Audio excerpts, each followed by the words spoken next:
Hello everyone, welcome. Tonight we're recovering a story that has the whole region on edge and social media buzzing. Turkey's military activity near Gaza has prompted viral headlines claiming Turkish aircraft have been deployed against Israel. That claim is dramatic, but in this report we'll separate verified facts from rumor, walk you through what Turkey has actually done, explain how Israeli and regional actors are reacting, and outline the scenarios that could make this a much bigger conflict. First, the verified facts. An international flotilla carrying humanitarian aid and activists is currently sailing toward Gaza. Reporting from journalists, flight trackers, and major news agencies shows Turkish drones have been flying around and above the flotilla for days, monitoring the convoy and collecting imagery. That activity has been widely documented by open-source trackers and reporters on the boats. This is confirmed surveillance activity, a clear sign of Turkish involvement and concern, but it is not an airstrike. Second, Turkey has adopted a series of escalatory but non-kinetic measures.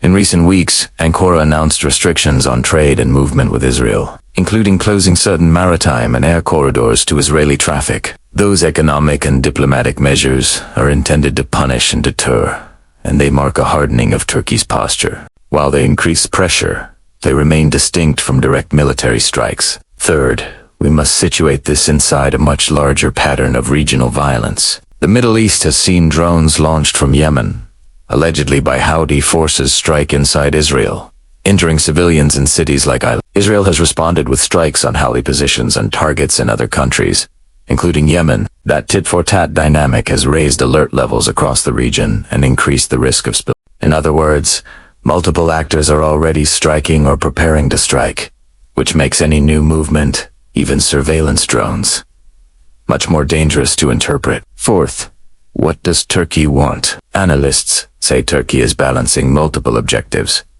signaling support for Palestinians in Gaza, protecting an aid mission that enjoys public support at home, and deterring Israel from further escalations that could threaten Turkish interests. Turkey is also mindful of its role in NATO and regional alliances. It is unlikely to choose a course that would immediately bring a direct war with Israel, a NATO partner, unless pushed or attacked. Nevertheless, Turkey's moves are a clear escalation in posture. Other reports have described Turkish jets scrambling from bases such as Diyarbakir and Malatya to conduct patrols or show presence after Israeli actions elsewhere. Some describe Turkish electronic jamming or warning signals when Israeli jets infringed on nearby airspace. These are defensive or deterrent measures.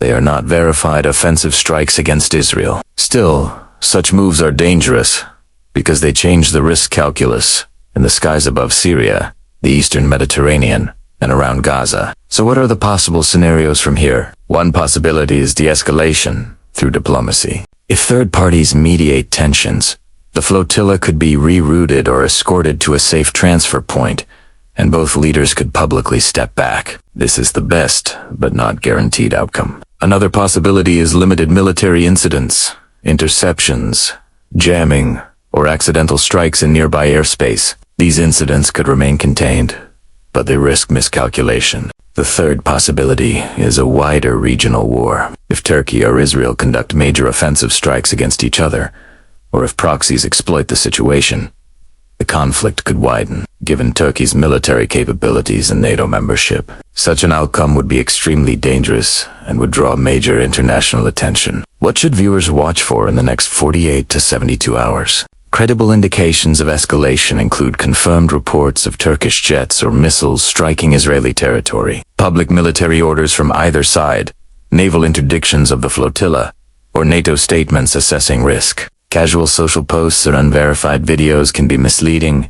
Always check reputable sources. Turkey's involvement in this situation also has a strong domestic angle. The government in Ankara is under public pressure to be seen as defending Palestinians, especially after months of mounting civilian casualties in Gaza, showing drones over the flotilla, restricting Israel's use of airspace, and increasing military patrols satisfies nationalists and humanitarian sentiments at home. But at the same time, Turkey has deep economic and diplomatic ties that would be jeopardized by a confrontation with Israel or a breakdown with NATO. The balancing act is delicate, and one wrong move could upset it. Israel, on the other hand, is already managing conflicts on multiple fronts. The constant threat from Hezbollah in the north, The continuing Gaza war, and now drone strikes from Yemen put enormous strain on Israeli defense systems. Any sign of Turkish aircraft near contested areas raises fears of another front opening. Israeli leaders are therefore watching every Turkish move very carefully, and their responses will be calibrated, but forceful if they perceive a direct threat. Beyond Turkey and Israel,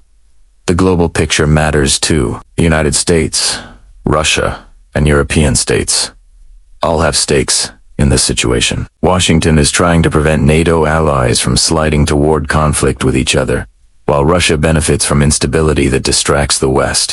The European Union is concerned about humanitarian outcomes in Gaza and refugee flows, and Arab states are weighing their positions carefully. Torn between popular anger over Gaza and strategic caution, the 8th flotilla itself has symbolic power. Previous flotillas, like the infamous Mavi Marmara, in 2010, have ended in deadly clashes with Israeli forces, causing global outrage and reshaping regional politics. Many analysts warn that if Israel tries to intercept this convoy while Turkish drones are monitoring overhead, the risk of confrontation is extremely high. If even one Israeli or Turkish aircraft is fired upon, it could trigger escalation that neither side fully intends. Another key question is the role of electronic warfare. Reports suggest that Turkish forces may be testing or using jamming equipment in the region, which could interfere with Israeli drone or aircraft navigation. Electronic warfare incidents are hard to verify, but can easily escalate if pilots feel threatened. In modern conflicts,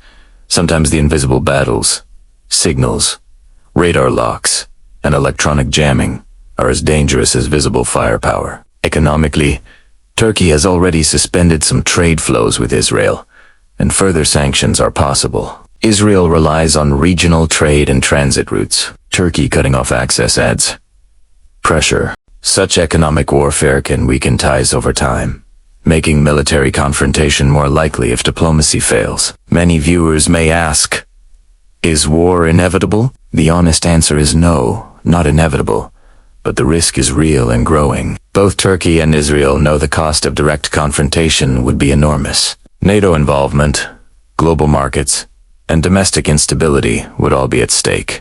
But history shows that wars often begin not from deliberate choice, but from miscalculation, pride, or a single misinterpreted action.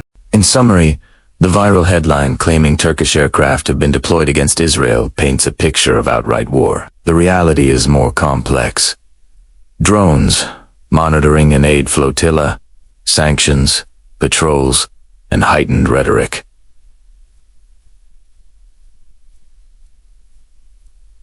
Dangerous, yes. War, not yet. But with so many moving pieces. Flotillas at sea drones overhead. Regional militias striking, and global powers watching, the situation remains highly volatile.